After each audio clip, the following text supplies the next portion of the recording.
Well, that's your problem right there, Jim. So far, so good. None of the parts I expected to be rusted or stuck or problematic, like the tie rod or anything, gave trouble. Ran into my first little snag though.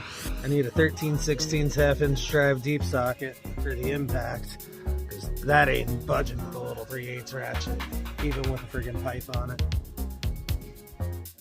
Like a good neighbor, Edwin was there with a 21mm half-inch drive deep socket. Oh, back together. All ready to roll. All done. Test drive time.